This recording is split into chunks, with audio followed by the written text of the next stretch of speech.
On parle beaucoup d'intégration africaine, d'intégration sous-régionale, de tous les différents blocs justement qui devraient déjà être beaucoup plus intégrés, qui devraient être beaucoup plus, on va dire, globalisants, englobants aussi en même temps pour que les différents pays qui appartiennent à des blocs régionaux ou sous-régionaux puissent se développer ensemble, se tirer les uns et les autres vers le haut, commercer, etc.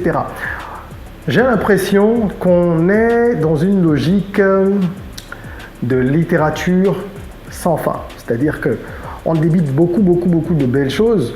C'est malheureusement une habitude dans nos pays, mais on ne voit rien se concrétiser, ou en tout cas on voit très peu de choses se concrétiser. Depuis que moi je suis né, il n'y a pas beaucoup de choses qui ont changé, et ça fait quand même quelques décennies maintenant, n'est-ce pas? Bon, j'espère que je me trompe, en tout cas que l'avenir nous montrera qu'on n'a peut-être pas eu raison d'être un peu pessimiste, parce que oui, je crois beaucoup à l'Afrique, mais j'ai beaucoup de mal par contre à croire en ce que font les politiciens, les décideurs dans les différents pays africains et un peu partout, parce que j'ai pas l'impression qu'ils travaillent sur ce sujet-là. J'ai vécu il y a quelques jours une situation très désagréable, qui est vraiment de l'ordre de la banalité normalement sous d'autres cieux. D'accord? Une situation qu'on ne devrait même pas avoir à évoquer et qui montre à quel point dans la pratique, dans les actes et dans nos actions, nos activités de tous les jours, nous ne sommes pas encore véritablement pris en compte par les différentes mesures prises en haut lieu. Il y a certainement des régions qui sont plus avancées que d'autres. Je pense à l'Afrique australe et l'Afrique de l'Est, où il y a une intégration qui est quand même plus avancée qu'au niveau de l'Afrique de l'Ouest et de l'Afrique centrale. Je vais vous raconter ce qui m'est arrivé. Il s'agit simplement d'un petit, on va dire, un petit besoin que je n'ai pas pu satisfaire du fait de cette situation-là. Prenez de quoi noter, on en parle tout de suite. Je suis Régis Sezin, entrepreneur multipotentiel, conférencier, formateur et artiste. Je partage avec vous sur cette chaîne du contenu propulsif pour vous aider à rêver, oser et créer. Hello les rocks, j'espère que vous êtes solides. Moi je suis en parfaite forme et je suis plein de gratitude envers l'univers. Si tu nous rejoins pour la première fois sur cette chaîne, je te souhaite la bienvenue, welcome on board. Ici, on rêve, on ose, on crée. ROC, ça fait 3 lettres de notre mantra. Soyons rock. Abonne-toi donc à la page et active la cloche de notification si tu es intéressé par les sujets qui ont trait au développement personnel, à l'entrepreneuriat, au business, à l'éducation financière et également tous ces sujets-là d'éveil que nous abordons, parce qu'il est important que le continent avance si nous voulons nous-mêmes, en avançant, pouvoir profiter de ce beau continent qu'est le nôtre et de toutes les opportunités qu'il offre. C'est important d'avoir un regard lucide sur la situation. Moi, je connais des gens qui sont dans une logique où, se disant panafricanistes, ils s'interdisent d'avoir le moindre petit avis, je dirais négatif, parce qu'il faut dire les choses simplement, sur le continent, sur une situation, sous prétexte qu'il ne faut pas lyncher son pays, son continent, que les autres ne montrent pas leur tard, etc., etc. Je ne suis pas de cet avis. Je ne suis pas non plus de l'avis de ceux qui pensent qu'il faut passer sa vie à critiquer tout ce qui se fait. Non, moi j'essaie d'être objectif en toutes choses, dans ma vie personnelle, comme dans ma vie professionnelle, et donc dans mes analyses aussi. Pourquoi est-ce que je dis que j'ai l'impression que l'intégration, ça reste pour le moment un doux rêve? J'ai déjà abordé cette question sur cette chaîne, et c'est au travers justement d'expériences personnelles que je viens évoquer cela encore une fois aujourd'hui. J'étais en déplacement au Togo, d'accord? Et je suis venu du Bénin. J'avais donc besoin à un moment donné de faire des dépenses. Alors quand je suis dans des pays qui appartiennent à la même région comme ça, évidemment, je sais qu'il y a des services de transfert mobile qui fonctionnent et ça n'a rien de nouveau. Partout sur Terre aujourd'hui, on est de plus en plus cashless.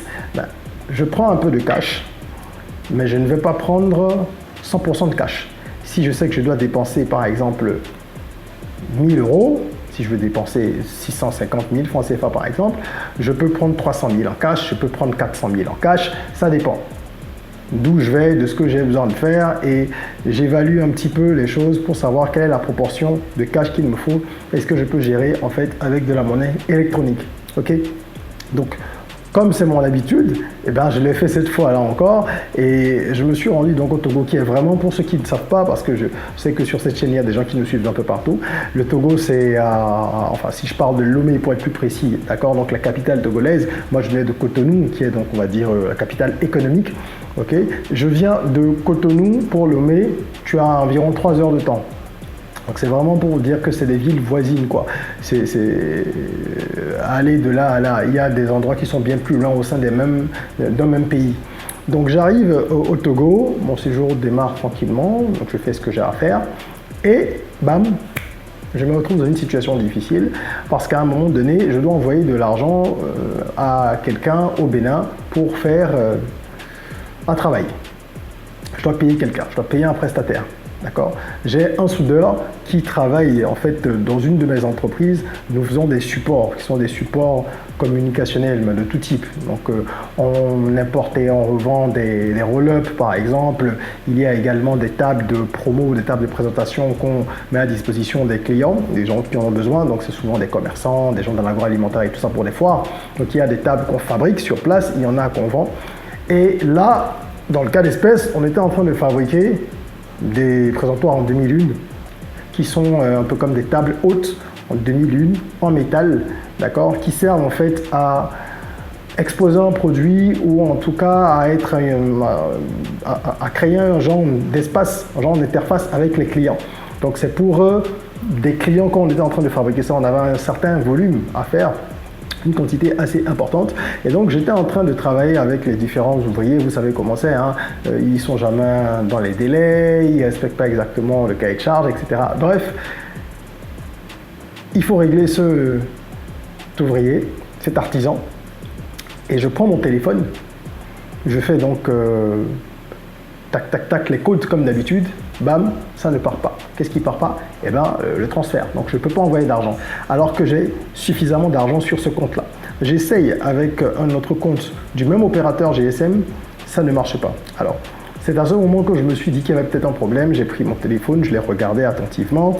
Je me suis rendu compte qu'il n'y avait pas de réseau, pas du tout de réseau. D'accord? J'étais connecté au Wi-Fi dans l'appartement où j'étais, mais je n'avais pas de réseau sur les SIM. Ce qui est assez bizarre, parce que nous sommes en 2024 et quand tu voyages, quel que soit le réseau télécom que tu utilises, il y a toujours l'itinérance qui va s'activer, d'accord? Et si elle ne s'active pas, c'est qu'il y a peut-être un souci, tu vas activer ça manuellement, parce que le pays dans lequel tu arrives, il y a forcément un réseau partenaire qui permet à ton réseau de fonctionner, donc c'est un réseau relais.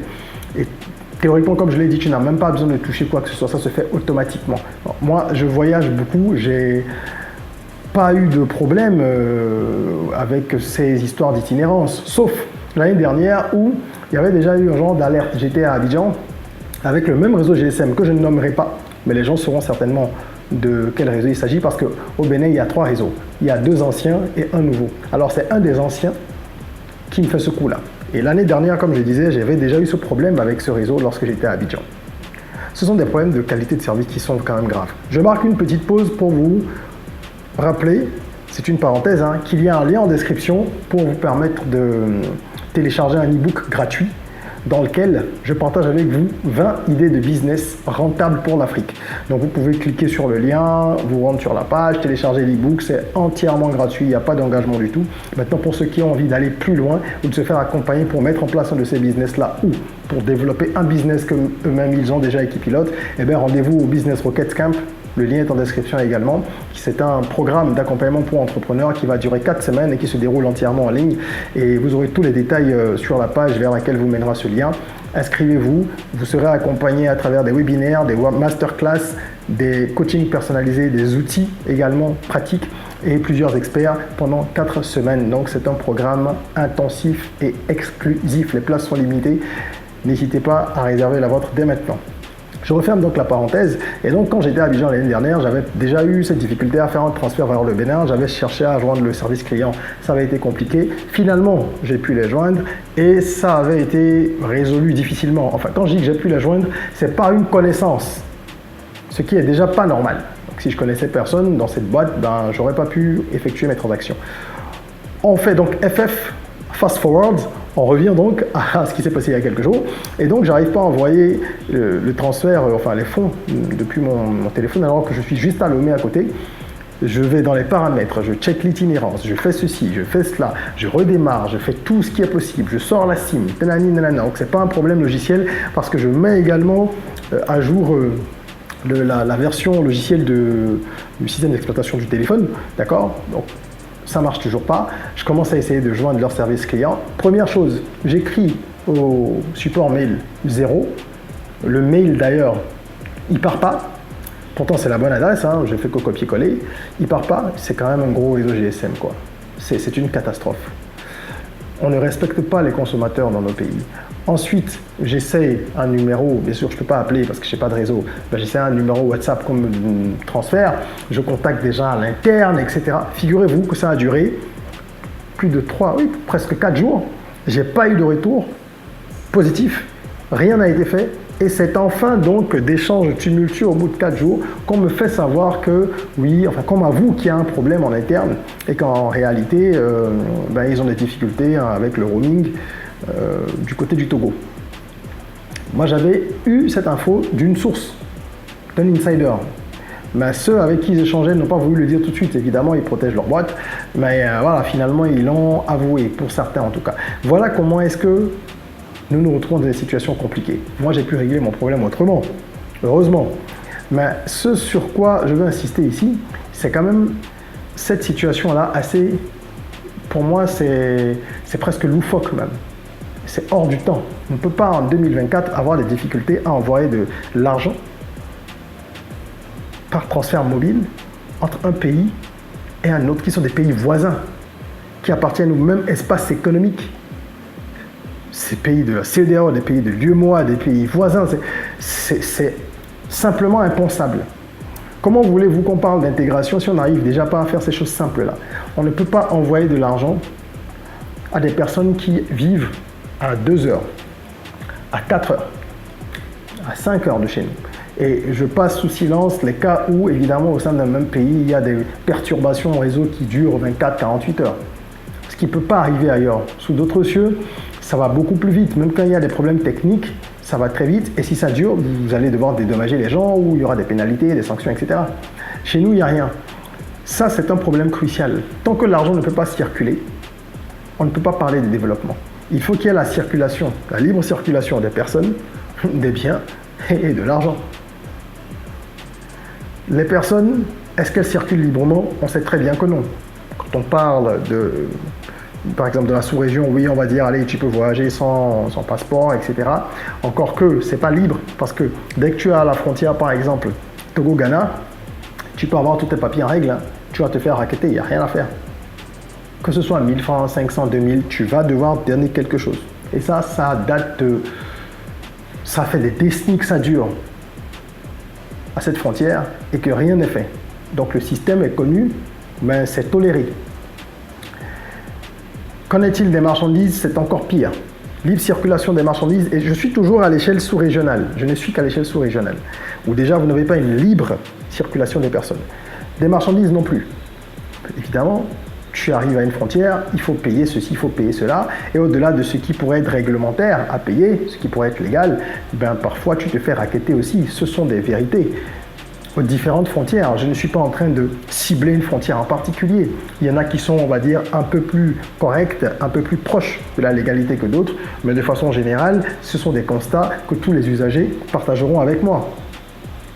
Comment voulez-vous parler d'intégration quand on en est encore là? Quand prendre un billet d'avion Cotonou, Bamako ou Cotonou, Libreville, Cotonou, Kinshasa, Kinshasa, Abidjan, Dakar,